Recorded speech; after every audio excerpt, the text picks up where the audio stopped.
Daryl Johnson is a former domestic terrorism analyst at the Department of Homeland Security. He's also the author of Hateland, a hard look at America's extremist heart.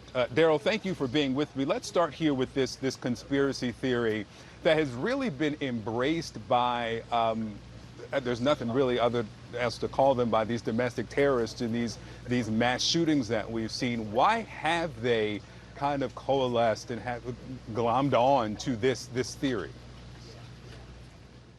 Yeah, so this theory goes back over a century. There was a movement called eugenics that talked about how certain races were superior to other races, particularly the white race. And so this is just the latest iteration. It's called the Great Replacement Theory. And it's a conspiracy that, like you said, basically says that, minorities are overtaking America and that immigrants are coming into this country at such a rate that it's changing, voting districts and things of this nature. So it's been around for a very long time. And what's kind of drawn them to it more recently is there was a French professor that put together a book that talked about this replacement that was going on allegedly in France. And so that's where it's gotten more attention. And then, of course, you have the shooter at Christchurch, as well as the El Paso shooter here in the United States referencing this. And so white supremacists are kind of latching onto it when, a new shooting happens and they put forth a manifesto like this Buffalo shooter. They reference this white replacement, this great replacement theory. Daryl, as you know, Tucker Carlson on Fox is a big purveyor of this philosophy. He talks about it a lot on his show. So here's a couple of examples. We've never seen demographic change like this. It's roughly the equivalent of a brand new city of Chicago every year, a city populated entirely by poor people with limited education who can't speak English. And the question is, how is it good for America? Where exactly is all this criminal white supremacy, this right-wing domestic terrorism that poses, quote, the most lethal terrorist threat in the homeland? Or is it? Well, of course, it doesn't exist. It does exist, as we know from talking to the families of the victims here today.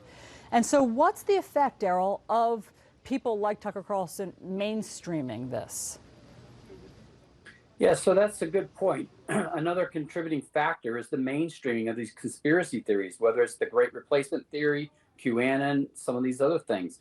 So, politicians, media personalities, other leaders need to take note that your words have impacts and effects on others and may motivate someone to violence.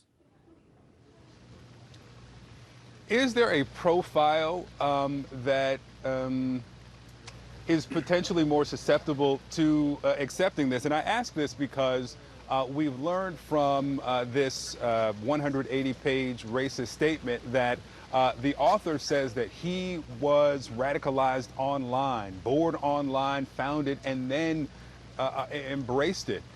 How does a person get to this point by finding something they find online? Well, there's a whole wide range of ways people can be introduced to extremism. What's particularly concerning about this case is we're finding that younger and younger people are being exposed to these things. And I attribute some of it to the pandemic, the fact that many of us are more in our homes, online, surfing social media.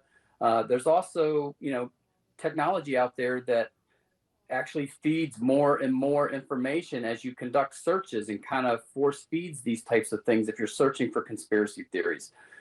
So there's just a wide range of factors that contribute to somebody radicalizing. But what's most concerning is the fact that younger and younger people are looking at violence as a way to avenge their personal grievances. Daryl Johnson, thank you very much for sharing your expertise on this.